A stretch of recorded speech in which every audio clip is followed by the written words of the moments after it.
오늘 우리가 읽은 본문 말씀을 가지고 숨은 인간, 찾아오시는 하나님이란 제목으로 함께 말씀을 나누고 은혜 받는 시간 갖기를 원합니다.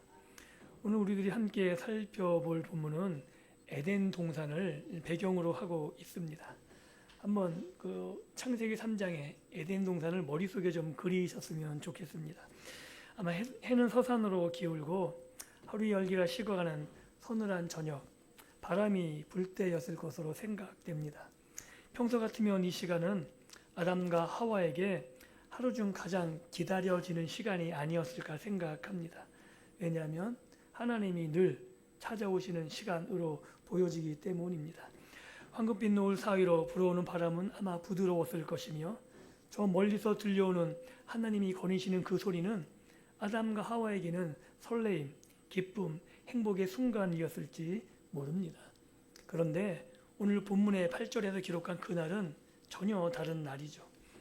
아담과 하와가 선악과를 베어 물어 삼킨 후 불어오는 저녁바람은 마치 그들의 벌거벗은 몸을 핥히는 듯 아마 날카롭게 느껴졌을지도 모릅니다. 그리고 그때 익숙한 하나님께서 거니시는 소리가 아담과 하와의 귀에 들려옵니다. 어제까지만 해도 기쁨과 행복의 그리고 그 사랑의 발자국 소리가 죄를 지은 그 순간에는 마치 심판의 천둥 소리처럼 그들의 가슴을 쿵쿵 하고 내리쳤을 것입니다. 그 소리가 가까워질수록 그들의 심장은 터질 듯이 요동치지 않았을까요? 수치심이 얼굴을 붉게 물들였고 공포가 그들의 발목을 붙잡았을 겁니다. 아마 얼어붙어 있을지도 모릅니다. 그렇게 그들은 서로의 눈을 피해서 달리기 시작했을 것으로 오늘 본문을 통해 보면 추론할 수 있죠. 빛이 잘 들지 않는 숲의 가장 깊고 어두운 곳, 울창한 나무 사이로 그들의 몸을 던지지 않았을까요? 왜냐하면 그들의 목적은 하나님의 낯을 피하는 것이기 때문입니다. 거칠고 차가운 나무 껍질 뒤에 웅크리고 앉아 숨소리조차 내지 못하고 두 사람의 그런 떨고 있는 모습을 한번 상상해 보십시오.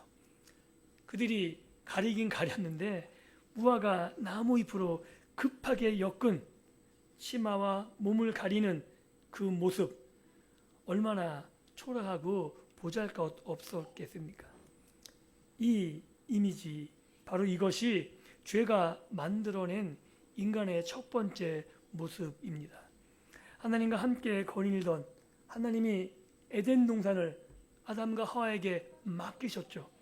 아마 그 모습을 보면 에덴 동산의 주인이 아담과 하와처럼 보였을지도 모릅니다. 그런데 이제는 하나님의 낯을 피해 도망가는 어둠 속에 도망자가 되어버린 아주 비극적인 장면이 오늘 본문에 그려지고 있습니다. 그런데 성도 여러분, 이 오래된 숲의 이야기가 그렇게 낯설지 않아 보입니다. 왜냐하면 지금 오늘 살아가는 모든 현대인들에게 이 모습은 쉽게 찾아볼 수 있기 때문에 그렇습니다. 오늘 화려한 조명과 수많은 네온사인이 번쩍이는 12월의 거리 뒤편에도 여전히 나무 뒤에 숨어 떨고 있는 아담과 하와가 존재하고 있기 때문입니다. 겉으로는 성공이라는 무화과 잎으로, 바쁜 일상이라는 핑계로, 혹은 짐짓 괜찮은 척하는 미소로 자신을 화려하게 포장하고 있지만 그 내면 깊은 곳에 하나님 앞에 차마 내놓지 못하는 부끄러움, 죄책감, 그리고 들킬까봐 전전긍긍하는 나만의 두려움, 그런 것들을 가지고 계시진 않습니까? 우리 모두, 아니 전 인류는 무언가 뒤에 숨어있는 존재다라고 해도 틀리지 않을 겁니다. 빛 대신 하나님 앞에 발가벗겨진 채로 서 있는 것이 두려워 오늘 어두운 숲속을 찾아 헤매는 숨은 인간, 이것이 죄지은 인류의 모습입니다. 그래서 오늘 우리가 함께 나눌 말씀은 바로 이 차갑고 어두운 숲속 절망적인 침묵을 깨고 들려오는 한마디의 외침에 관한 이야기입니다.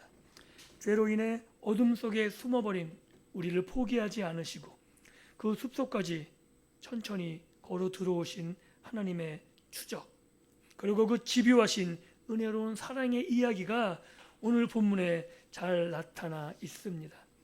이제 다음 주면 성탄절이 우리를 기다리고 있습니다. 성탄을 기다리며 오늘 말씀을 통해 우리가 숨어있던 그 나무 뒤에서 걸어 나와서 우리를 찾으시는 주님의 품에 안기는 회복의 역사가 일어나는 복된 시간이기를 예수님의 이름으로 축복합니다. 먼저 우리가 살펴볼 주제는 죄가 만든 비극이죠. 오늘 본문에 너무 잘 나타나 있습니다. 이 비극을 확인하기 위해서 우리는 먼저 에덴 동산의 그런 모습을 살펴보아야 합니다. 그 에덴 동산에서 인류의 비극, 그 죄가 어떻게 시작됐는지 우리가 직접 눈으로 확인했으면 좋겠습니다. 성경은 아담과 하와가 선악을 알게 하는 나무를 보았을 때 그 감각적인 장면을 너무 생생하게 묘사합니다. 6절을 보십시오. 그 나무는 먹음직도 하고 보암직도 하고 지혜롭게 할 만큼 탐스럽기도 한 나무라고 묘사합니다. 아담과 하와가 다른 나무 열매를 수없이 봐왔을 때는 그런 느낌을 갖지 않았을까요? 여러분, 아주 실한 나무 열매 보면 먹음직스럽잖아요. 그런데 왜 유독 오늘 본문은 이런 표현을 사용하고 있을까요? 여기서 탐스럽다는 말은 단순히 예쁘다는 말이 아닙니다. 히브리어 원어를 살펴보면 이것은 인간 내면 깊은 곳에서 솟아오르는 광렬한 욕망, 탐욕을 의미합니다. 즉 사단은 인간의 근원적인 욕망을 자극한 거죠. 하나님 없이 네가 이룰 수 있는 것, 하나님의 지혜, 하나님의 선함이 아니라 네가 선택해서 네가 지혜로울, 네가 너의 선함을 가지고 나타내고 너의 뜻을 이루기를 원하는 그 유혹을 사단이 주었고, 그리고 그것을 인간이 받아들이자 인간의 욕망의 눈이 그 열매가 너무 탐스럽고 너무 보암직하고 너무 먹음직하게 보였다라고 성경은 기록하고 있는 거죠. 그것은 하나님이 정하신 선을 넘어서라도 내 인생은 내 거야, 내 인생의 주인은 내가 되고 싶다라는 자율성에 대한 갈망이라고 말할 수 있습니다. 그래서 결국 인간은 그 열매를 따먹었습니다. 이것이 단순한 과일서리가 아닌 거죠. 그죠? 그냥 먹으면 안 되는 단순한 과일 하나를 먹었다, 그 정도가 아닙니다. 이것은 하나님과 맺은 언약을 깨트리는 것이고 왕 대신 하나님 앞에 내가 스스로 왕이 되려 했던 반역이라고 성경은 말합니다. 그래서 이 첫 번째 죄악이, 첫 번째 불순종이 너무나 심각한 왜곡과 타락을 가져오게 된 거죠. 선악의 판단을 인간 스스로 결정하기로 선택한 겁니다. 우리는 본문을 잘 읽어야 되는 거예요.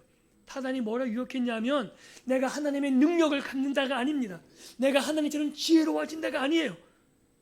선악을 아는 일에 하나님과 같이 되는 것, 즉 이제까지는 하나님의 선한 것이, 하나님이 보기 좋은 것이 내가 보기 좋은 것이고 하나님이 나에게 주신 것이 가장 좋은 것이라고 받아들였다면 이제는 아닌 거죠. 그래서 우리가 결정하고 선택할 때 기준이 뭐냐면 합리적이지 않습니다. 아시죠? 여러분 뭐 살 때 합리적으로 사신다고 생각하십니까? 아니에요. 좋아하시는 거 사는 거예요. 남들이 아무리 뭐라 그래도 한 번 꽂혀서 그게 좋아 보이면 어떤 합리적인 이유를 드는 거죠.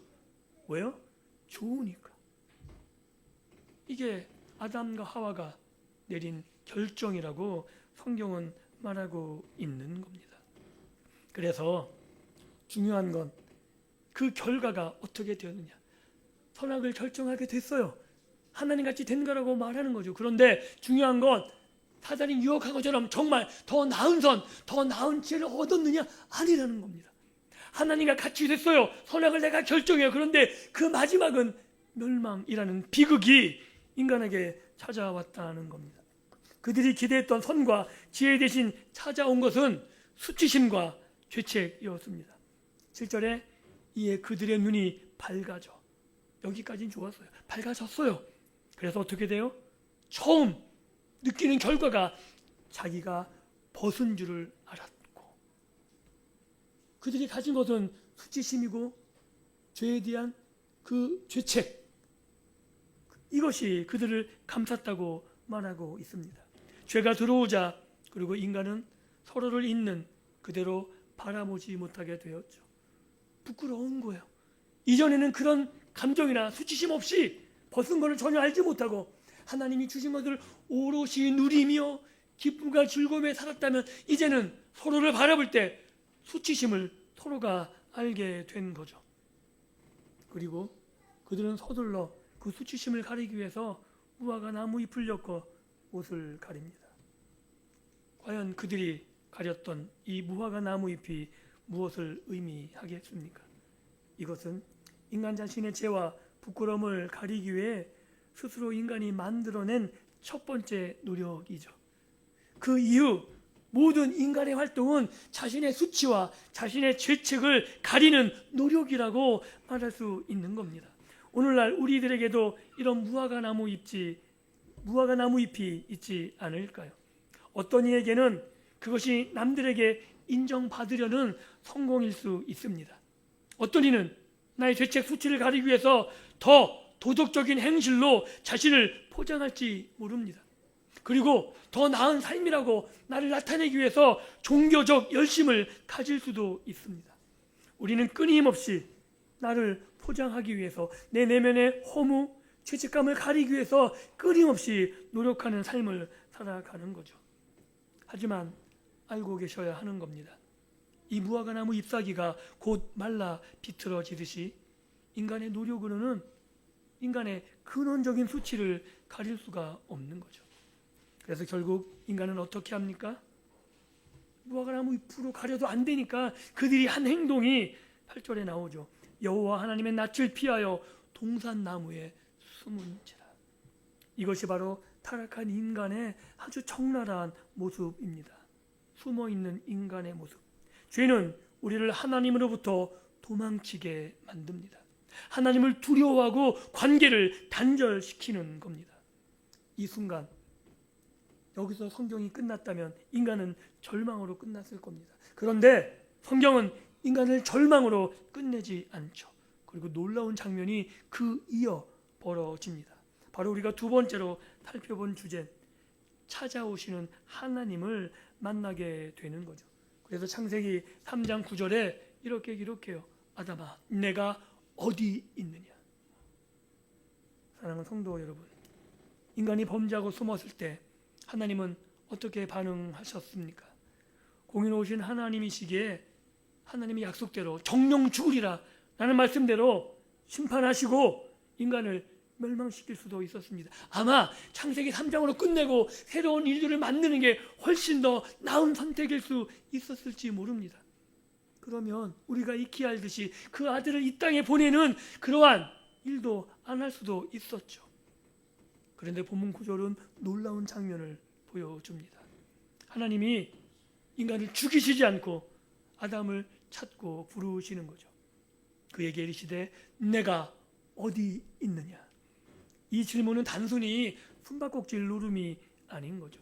하나님께서 아담의 위치를 모르셨기 때문에 찾고 계셨을까요? 저는 아니라고 생각합니다. 저는 이런 의미라고 보여져요. 아담아, 내가 있어야 될 자리는 나와 함께 거니는, 이전에 내 거니는 소리를 듣고 기뻐 달려왔을 그 자리가 너의 자리인데 왜 지금 너는 죄의 그늘 아래 숨어 있느냐? 이런 하나님의 안타까운 마음을 표현하고 있지 않았을까요? 무엇보다 이 질문은 찾아오시는 하나님의 은혜를 보여줍니다. 인간은 하나님을 버리고 숨었지만 하나님은 숨은 인간을 포기하지 않으시고 찾아오셨습니다. 기독교의 복음이 세상 종교, 세상의 다른 여러 기타 다른 사이비들과 다른 지점이 바로 여기 있는 거죠. 세상의 모든 종교는 인간이 신을 찾아 헤매는 거예요. 자신이 구두하고 자신이 해탈을 하고 자신이 신을 찾아 헤매는 거지만 기독교는, 성경은 하나님께서 잃어버린 인간을 찾아오시는 것이라고 말하고 있습니다. 하나님이 아담을 부르신 것은 심판하기 위함이 아닙니다. 회복을 시작하기 위함. 다시금 인간을 돌이키게 하기 위한 하나님의 첫 음성이 오늘 본문에 기록되어져 있는 거죠. 아담아, 내가 어디 있느냐? 이 부르심은 구약의 역사를 넘어 오늘 우리에게까지 이어지는 구원 역사의 시작이라고 말하고 있는 겁니다. 그래서 오늘 우리는 다시금 로마서 5장의 본문으로 돌아가서 이 찾아오심이 어떤 의미인지, 그리고 어떻게 완성되었는지를 확인해 볼 필요가 있습니다. 사도 바울은 아담의 사건을 단순히 옛날 이야기로 두지 않습니다. 아담의 이야기는 인류 전체의 운명을 결정지은 이야기다라고 해석하고 있는 거죠. 12절을 보십시오. 그러므로 한 사람으로 말미암아 죄가 세상에 들어오고 죄로 말미암아 사망이 들어왔나니, 즉 우리의 죽음은 하나님의 계획하신 바가 아니라는 거죠. 죄가 들어오고 사망이 우리의 왕노릇하는 것, 이거는 하나님께 반역한 아담의 잘못, 즉 모든 인류가 아담 안에서 한 반역 때문이라고 성경은 말하고 있는 거죠. 여기서 성경의 중요한 원리가 드러납니다. 바로 대표성의 원리. 아담이 인류 모두를 대표했다는 겁니다. 이것이 성경에서 말하는 바죠. 아담이란 대표가 실패했기 때문에 그 안에 속한 모든 인류에게 죄가 흘러 들어왔고, 그 결과 사망이 우리 위에 왕처럼 지배하게 되었다라는 거죠. 그래서 인류 역사상 이 사망의 굴레를 벗어난 사람은 하나도 없는 겁니다. 우리가 죄를 지어서 죄인이 된 것이기도 하지만 더 근본적으로는 우리가 죄인인 아담 안에서 태어났기 때문에 죄를 짓는 거죠. 즉 내가 죄를 짓는 속성을 가지고 있기 때문에 죄를 범하는 겁니다. 이게 우리의 본 모습이라고 말하는 거죠. 이것이 우리가 벗어날 수 없는 원죄의 굴레입니다. 우리는 스스로 이 사망의 통치에서 내 힘으로, 내 능력으로 벗어날 수 없는 거죠. 한번 인생을 돌이켜 보십시오. 여러분이 좋아하는 게 정말 유익된 것이 얼마나 많이 있으셨습니까? 내가 좋아하는데 그것을 그대로 좋아하는 것을 갖다 보면 우리 몸이 망가지고 우리 삶이 망가져요. 아이들이 좋아하는 것 그대로 계속하게 해보십시오. 아이들이 커서 뭐가 되겠습니까? 뭐 제대로 배우는 게 있겠습니까? 아니요. 애들 공부 되게 싫어합니다. 여기는 저도 공부 싫어했어요. 다 여쭤볼게요. 공부 좋아하십니까? 안 좋아해요. 근데 왜 하시죠? 해야지만 먹고 살아요. 그걸 알기 때문에 하는 거 아닌가요? 우리가 단 거 좋아하죠. 그죠? 단 것만 먹으면 어떻게 되죠? 몸이 망가지는 거예요. 그러니까 우리가 좋아하는 것만 하면 우리 몸은 망가지고 우리 삶은 망가집니다. 이게 죄의 선택이라고 성경은 분명하게 말하고 있는 거죠. 그래서 하나님께서는 우리를 그대로 두지 않으셨다고 말합니다. 아담이 실패한 그 자리에서 우리를 구원하기 위해 새로운 대표, 아담 안에 있는 우리를 구원하기 위해서 우리를 새로운 대표 안으로 옮겨야 하기 때문에 새로운 대표를 이 땅에 보내셨다고 말하는 거죠. 바로 그분이 우리가 구주로 고백하는, 나의 주인으로 고백하는 예수 그리스도이십니다. 17절 말씀을 주목해 보십시오. 한 사람의 범죄로 말미암아 사망이 그 한 사람을 통하여 왕노릇하였은즉 더욱 은혜와 의의 선물을 넘치게 받는 자들은 한 분 예수 그리스도를 통하여 생명 안에서 왕노릇하리로다. 이것이 성탄의 참된 의미입니다. 단지 예수님이 오셨다, 이게 중요한 게 아니라 예수님이 왜 오셨는지가 중요한 거죠. 예수님이 오신 것은 새로운 대표자로 그 대표 안에 우리를 두기 위해서 하나님이 그를 보내셨다라고 말하고 있는 겁니다. 첫사람 아담은 범죄해서 나무 뒤에 숨었지만 새로운 아담이신, 두 번째 아담이신 예수님은 우리를 찾기 위해 하늘 보좌를 버리고 이 낮은 땅, 낮고 천한 구유로 찾아오셨다고 성경은 분명히 기록하고 있습니다. 아담은 하나님과 같아지려고 교만하여 불순종했습니다. 그런데 예수님은 하나님과 동등됨을 취하지 않으시고 겸손하여 죽기까지 순종하셨다고 말합니다. 그 결과 아담 안에서 들어온 정죄와 사망이 그리스도 안에서 의롭다 하심과 생명으로 역전되었습니다. 내가 한 것이 아니라 내가 새로운 대표자인 예수 그리스도 안에 있으면, 내가 아담 안에 있을 때 죄와 정죄의 사망이 나를 지배했던 것처럼 이제 내가 예수 그리스도 안에 있으므로 새로운 대표자 되신 예수님의 하신 모든 일들이 나에게 이루어진 것이더라고 성경은 말하고 있는 겁니다. 이것은 우리의 노력이 아닙니다. 그래서 성경은 이것을 선물이라고 부릅니다. 법정에서 판사가 너는 무죄다, 너는 의롭다라고 선언해 주는 것처럼 예수님의 공로를 우리에게 덮어 씌워 주셨다라고 말하는 것입니다. 세상은 힘과 권력, 화려함이 구원이라 말합니다. 힘이 있어야 된다고, 돈이 있어야 된다고, 그것이 너를 구원할 것처럼 말합니다. 그래서 로마 황제 아구스토스처럼 강력한 힘으로 세상을 통치하는 것이 왕노술이라 생각하죠. 그래서 제가 설교할 때마다 여러분이 왕이라고 말해도 안 믿겨지시죠? 왜요? 힘이 없으니까. 내가 남을 지배하지 못하니까 왕처럼 느껴지지 않는 겁니다. 그런데 여러분, 예수님을 왕이라고 믿으십니까? 정말 믿으세요? 그런데 예수님이 태어났을 때도 왕이셨을까요? 어떻게 생각하세요? 예수님이 갓난아기로 태어날 그때에도 왕이셨을까요? 왕이시잖아요.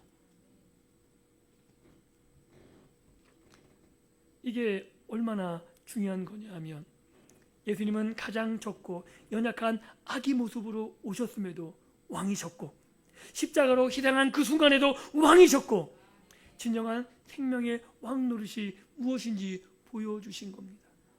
예수님 힘으로 정복한 것이 아니라 낮아지심으로, 겸손함으로, 섬김으로 이 땅을 정복했다라고 말하고, 이 땅을 그렇게 다스려서 온 인류를 자기 아래 두어 하나님께 다시 드렸다라고 성경은 말하는 겁니다. 이것이 세상의 방식을 뒤집는 하나님의 지혜다라고 성경은 말합니다. 사랑하는 성도 여러분, 말씀을 맺습니다. 우리는 아담의 후손으로 죄로 인해 하나님을 두려워하며 숨어 지내던 자들이었습니다. 무화과 나무 잎과 같은 나의 업적, 자존심, 핑계로 나를 가리려 하며 살았습니다. 하지만 하나님은 그런 우리를 내버려 두지 않으시고 내가 어디 있느냐라고 부르시며 찾아오셨습니다. 그리고 그 부르심의 절정으로 예수 그리스도를 우리에게 보내주셨습니다. 성탄절은 숨은 인간을 찾아오신 하나님의 사랑이 완성된 날입니다. 그래서 이제 우리는 이 말씀 앞에 스스로 질문하며 스스로 돌아볼 수 있어야 되는 거죠. 나는 지금 하나님 앞에서 혹시 뭘 가리려고 노력하고 있지 않은가? 사회적 지위나 바쁜 일상, 혹은 나는 저 사람보다 낫다는 도덕적인 우월감, 이런 것으로 마치 무화과 잎으로 나를 가리듯이 가리고 있지 않습니까? 그래서 정작 내 영적인 벌거벗음을 외면하고 있지는 않으십니까? 나는 나의 죄된 모습을 인정한다면 아담처럼, 아담이 하나님이 신문하실 때 그러잖아요. 죄 때문에요. 자기 여자, 자기 사람한테 가장 먼저 죄를 뒤집어 씌우는 그런 비열한 모습을 아담이 보고 있지 않습니까? 이게 우리의 모습인 거죠. 그런데 예수 그리스도의 은혜를 받게 되면 아담이 달라질 수 있는 거죠. 어떻게요? 제가 죄인입니다.